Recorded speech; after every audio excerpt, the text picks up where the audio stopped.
WTHD, Egypt Lake, Tampa, and now on 102.1 Pinellas County. Privacy policy terms and conditions posted at textplan.us. This enrolls for recurring automated text marketing messages. Message data rates may apply. Reply stop. Attention all drivers. If you drive, you need auto insurance. Don't worry if you have bad credit or no credit at all. Anyone who is uninsured, underinsured, or just needs auto insurance now can text the word RATE to 323232 and get covered fast and easy. Driving without insurance can lead to big fines and license suspensions. Don't let that happen to you.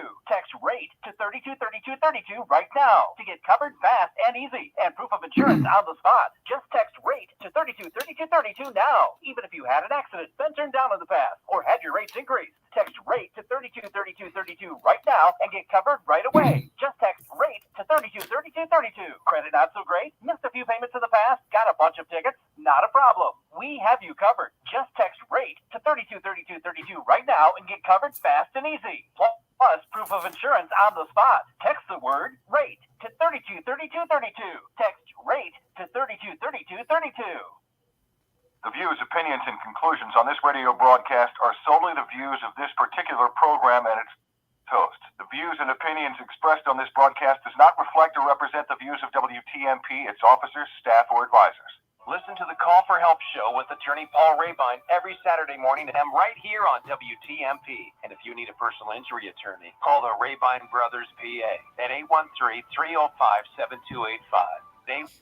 813-305-7285. Good morning. Welcome to the Call for Help show. I'm attorney Paul Rebein. Also with me in the studio today are Pastor Brenda Fruster and Robin Lockett. How are you guys this morning? Hey, good morning. Good morning to everyone. What up? Good morning. We got a lot to talk about today. If you'd like to join in the conversation, call 888-247-8712. We'd be happy to hear from you. Let's start with a recap. We've been talking about the vote on the proposed police chief. That vote happened on Thursday, and she was approved by the slimmest of margins. No, it wasn't. She needed 4 votes. She got 4. So Yeah, 2. Okay, yeah. 2 voted against. Robin, were you there for the vote? Oh, yeah, I was there for the vote. It was so okay. So exciting when word on the street was that they were at, that it was a possibility that City Council was going to stand up and, hold the line, right? Was I surprised that they confirmed her? No. So, but yeah, it was a 4-2 vote with Orlando Goose and Bill Carlson. Yes. We're getting a little feedback on your end. We're getting a little feedback on your end. Why don't you call in, mute your thing. It's probably because my internet is slow here. Why don't you call into the studio at 888-247-8712 and mute your mic there on your computer. I think we'll be able to hear you better. Brenda, are you there? Can you hear me? Yes, I'm here. I can hear you guys clear. I think yours is a little slow as well. So you might want to try to. Okay.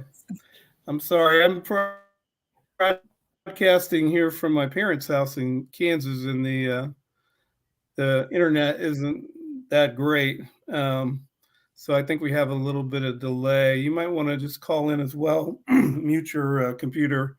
Call into 888-247-8712, and we'll probably be able to hear each other a little bit better.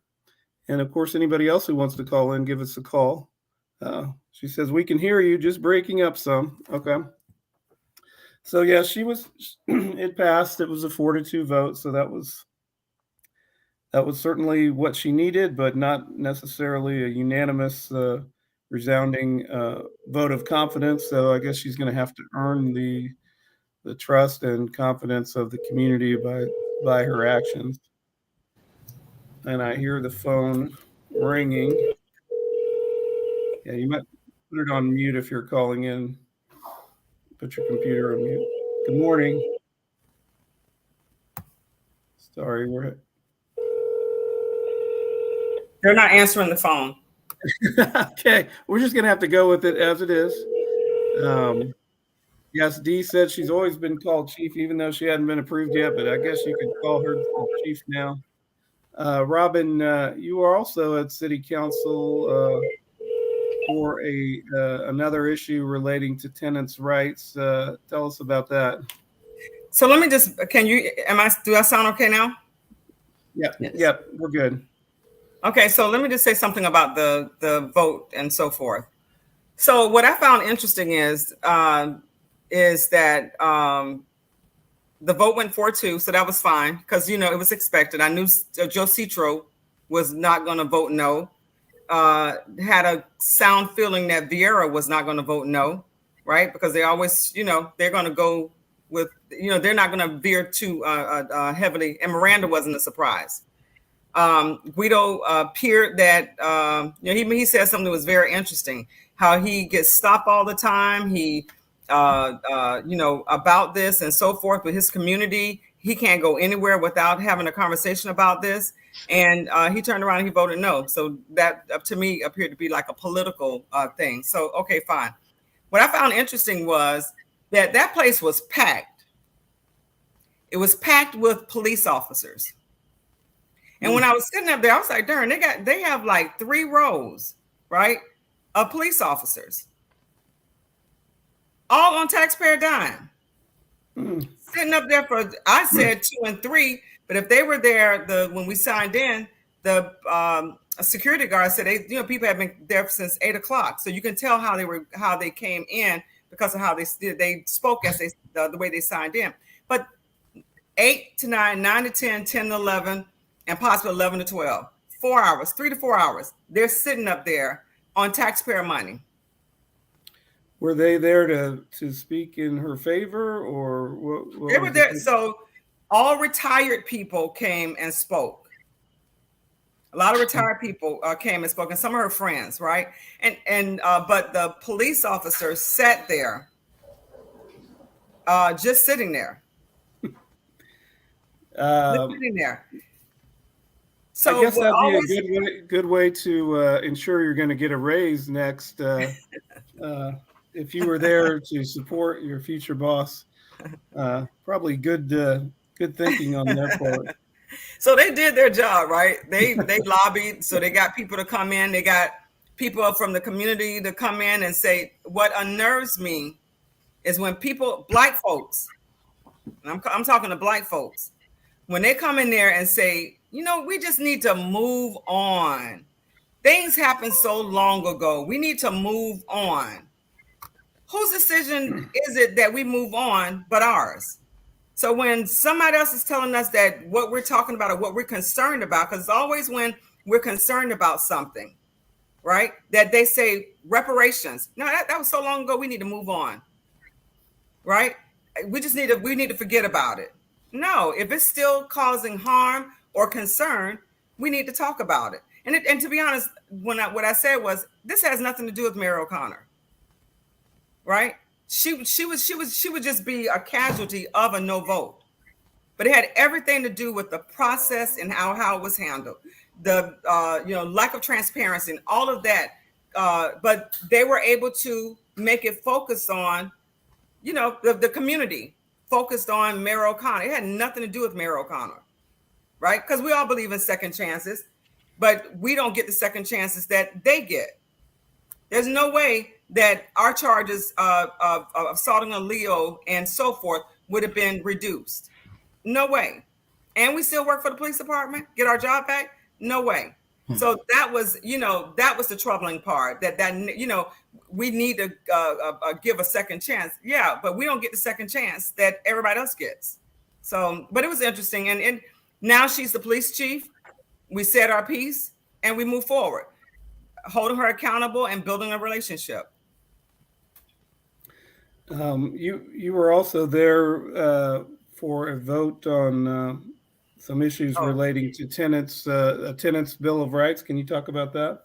Yeah, so that was my first, that's what I came there to speak about. So I changed like the direction of the conversation because everything was about the police chief. They voted, so that was for a second reading, and it passed unanimously in regards to having a tenant bill of rights, wherein apartment complexes or renters, apartment complexes have to provide renters with this bill of rights, letting them know what their rights are, and they can't and there's a I have to really ask about this, because part of this is the wording is that you cannot discriminate against somebody with a voucher. So my question is, well, everybody don't sign up for, you have to, in order for you to take vouchers, you have to sign up for the program. So if I have a voucher, can you force me to sign up for a program and I'm a private owner? I don't know. That's the question I had when I read it. But I didn't have any objections to it because, you know, we plan to submit amendments to it to have teeth put in it. I would think that would already be the law anyway, but I don't know. I don't know if this is a big issue. I think I did read some that people who were on Section 8 were not having their lease renewed or something like that because they wanted to charge more. And I don't know exactly how Section 8 works in terms of if it somehow limits what the landlord can charge or just provides assistance to the tenant. So we'll have to dig into that. But certainly not a bad thing. Right. It's a start. It's a start. It's a start. But much more needs to be done. Correct. So interesting things going on this week. The chief did kind of stand on the stage earlier in the week and give a press conference about a police chase that had occurred where some children had stolen a car and were being chased by the police, and they crashed into a car that was, I believe, at a stoplight and killed a woman and seriously injured two others in the car. They found out that the children were, there was a 12-year-old, like a 14-year-old and two 15-year-olds. And I think they found out that two of them were already on house arrest for stealing a car earlier. So I think that she was getting a lot of questions about, well, how did they get out and steal another car? Or why were they put on house arrest to begin with? So if they're on house arrest, don't they have monitors or something?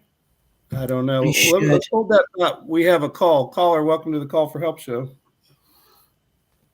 Yes, good morning. Good morning. I want to make a correction. O'Connor has had more than a second chance. This may be her third and fourth. She was already working in the police division in some manner since that incident she did.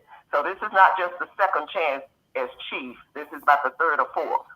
Good point. You know, she got a second chance when she got her job back, and you know, this is another chance for her to take on greater responsibility. Back to the police chase. I don't know if house arrest would for minors, if you have to wear an ankle bracelet or ankle monitor. But certainly, you know, I think their parents were responsible for making sure they didn't leave the house and steal another vehicle. But there was an article in the paper that vehicle thefts continue to be an issue where kids are stealing cars and causing dangerous situations. I don't know how they're doing it. I don't know if people are leaving their keys in their car. Or if these kids are smart enough to figure out how to steal a car without a key. All they got to do is Google. But it is a problem. And it's a problem. It's a safety problem for everybody else, but also the kids themselves. Because where did they start the chase? They started the chase at 22nd and Chelsea, and it ended in Plant City, like 22 miles of chase. Oh, wow. So a 12, 15-year-old, so again, it's a stolen car, right?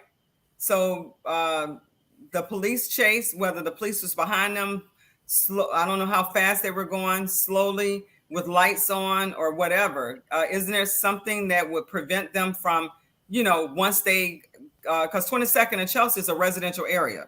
So that's a busy area. To even get to Plant City, you have to go through several communities, busy area, right? Yeah. So isn't there something where they're not supposed to, chase, and they there are policies and procedures that talk about when you can chase and whether it's safe to do so.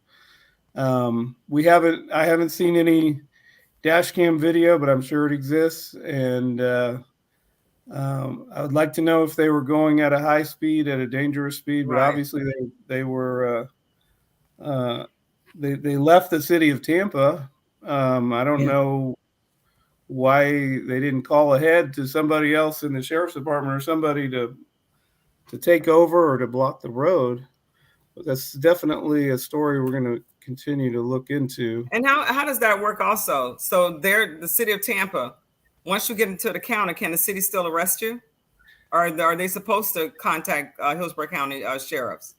I don't know. I would think that there would be some limitation if you're a city of Tampa police officer. You can't just go chasing people in other counties, but maybe there's some sort of agreement with Hillsborough County, or maybe something about if there's an active pursuit that they can continue to do that. But interesting. Me, the police chases, and I've heard there have been a lot of them in recent years. Is it really worth it to get that stolen car back? Correct. To put this innocent person they were coming back from the Strawberry Festival. Wow. And just minding their own business, and you can blame the kids, but it's also on the police for creating a situation. You obviously know the car is stolen. You already have the tag. There are cameras everywhere. Really, their concern is just to arrest the thieves. But you got to balance that against the risk to innocent people. So one of the questions is, what would cause a chase from Sharon Newsom? What would cause a chase? I understand the car is stolen, but what caused them to pursue? It seems like a bit much. I'm thinking the cops backing off would have allowed less danger. Yes, it would have. It definitely would have caused less danger. They probably would have still been driving, maybe wild, a little fast, but not as fast as it was with the cops behind them. So I totally agree. But I want to say, make this comment. I was reading on another story where a young man had stolen a car. And when they found him, he had about 300 keys. He had stolen keys. And they were saying that the keys and these are current keys. These are not just the old type of keys. These are modern keys, and they can rig those keys to open up someone's car. He had about 300 of those keys on him. So in order for somebody, I think it was Dee that asked the question a little earlier, along with Robin, how does these keys work on another car? It's amazing how they can rig these keys to work on someone else's car. Yeah. These kids are smart. They should take this their smartness and do something else with it. I mean, I wouldn't know where to begin how to program a key to get in somebody else's car. Google it. That's true. YouTube. Yeah, because that information is out there.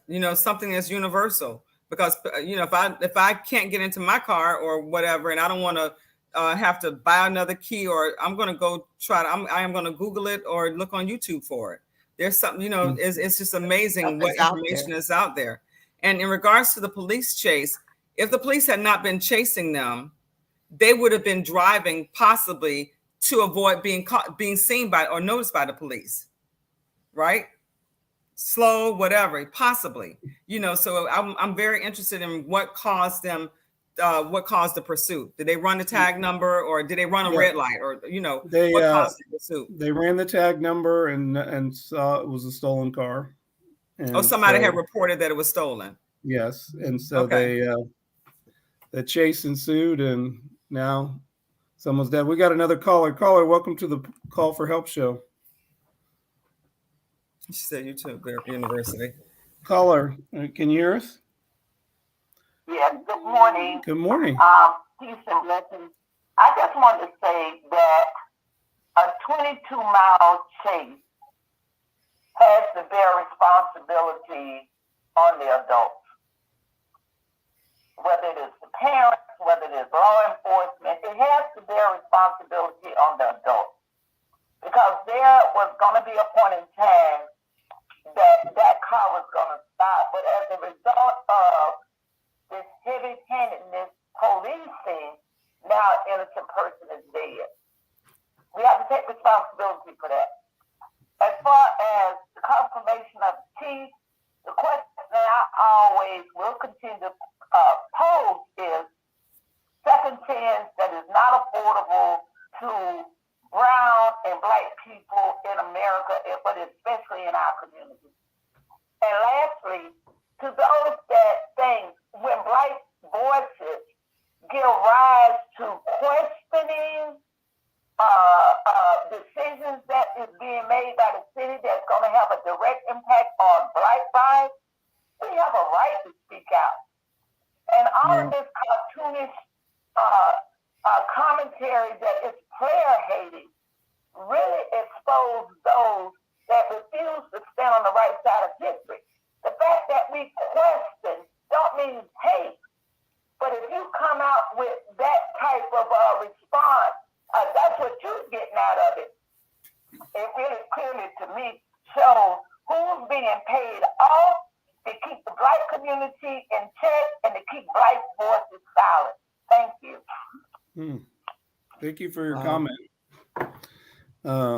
Good points there. Certainly, everybody has a right to speak out, speak their mind. If you don't want to hear it, it doesn't mean that the person doesn't have a right to voice their opinion. We're not always going to agree, and you're not going. I'm not always going to be. If the mayor does something right, I'll say she did something right. If I'm in disagreement in what she in something that she does, then I don't agree. That's the same with city council. That's with anybody. So I have all the way up the ladder. That's on all levels. You're not going to always agree, but the saying is we agree to disagree, or we disagree to agree. One out of the two. But people should always have the opportunity to voice their opinion and be respected, correct, if you will, in that opinion. And you need to use it frequently, because it can easily be taken away. And like what we're seeing in Russia now, where people are being arrested for protesting. Yeah. Yes. News people are being, detained for, voicing their opinions on the news. These rights are precious, and absolutely the best way to preserve them is to use them frequently and often. A couple of other things I saw in the news this week. I don't know if you guys heard about this. Have you heard about the Crown Act that passed the House of Representatives unanimously? You guys know what that is? No. It stands for Creating a Respectful and Open World for Natural Hair Act. Have you guys heard about this? It bans discrimination against people for the way they wear their hair. Yeah. And it specifically says you cannot discriminate against someone because the way they're wearing their hair is common to a particular race or ethnic group. Yeah. There was a valedictorian, a black male valedictorian, and his hair was blonde and black with dreads. And they told him, you're valedictorian, but in order for you to stand up on that platform, you're going to have to cut your hair or else you will not stand on that platform. Yes. And that was recent. Well, I think that's exactly the situation this was designed to protect. I know someone called me recently that had I think they had dreadlocks, and their employer told them that they had to put it inside a hat, but that would not fit inside the hat, and so that they lost their job because of it. And another attorney handled the case, but they did get a recovery for that was illegal discrimination. So did he walk? Did the valedictorian walk? I don't know. I didn't hear. Brenda, did you hear about that? I don't know. Sharon's out there. Sharon can she can let us know. But I believe that he did walk because they had to go back and take back what they said. So because it got publicized. So I believe that he did walk. But Sharon Newsom is out there. Maybe she'll come back with the response, with the follow-up for us. Yes, he did. Dee said he did. Good for him. Good for him to not back down either. Absolutely. But here's how I feel about it. When you're working in a restaurant, I believe no matter what race you are, your hair should be covered. I don't, because hair flies. Hair, we lose hair. And how many times have we found hair in our food from, it doesn't matter what race. Yeah. If you find hair in your food, are you going to send it back, or are you just going to like take it out? I'm sending it back, and I'm going to get another plate, and I'm not paying for it. Yeah, I'm not paying for it either. I just pretend I didn't see it. Just keep see, we going. lose power when we do that. If that, somebody, if it doesn't taste right, I'm sending it back. They say, well, suppose you, all they're going to do is spit in it. I said, hell, they could have spit in it before they sent it to me, and I would have never known. And that's why it don't taste right. But if I'm in the middle of eating, I don't want to have to send it back. I just put it out of my mind. It's the principle of it. But I agree, your hair should be covered. Everybody's hair should be covered. But some people do have an issue with. I don't know why they're afraid of somebody with different type of hair or don't like it. But I know it is an issue in hiring people. And I don't know if a narrative has already been created. People create narratives for Black folks. And what they're talking about, they're not talking about the curly hair. They're talking about dreads and locks and all that other stuff. So that they're not going to stop a valedictoria because their hair is all curly or their hair is real straight. They're talking about the dreads and the locks. So our narrative have already been created around that. People that wear that are. So that narrative has already been created, and people have to divert or shift from that narrative. And it's now they didn't do it. You have an A student, like this kid was an A student, valedictorian, did very well, but because of his hair, not his brain, because of his hair. So that person who said that to him, or that group that decided that narrative has already been outlined for us, and people take on that narrative believing it. And they just follow suit with it. Even with the color of hair, and I know our time, but Sharon just talked about the natural color and the color of hair. That's included as well. And we see pink and green hair, blue hair all over the place. None is denied. None. We see them on even in executive offices. But if we come in with some blonde hair, some red, it's like you can't work here. They'll put you in the back kitchen, but you can't work on the front line. Yeah. So I agree. It's already been created. A narrative has already been created. Well, hopefully this Crown Act will.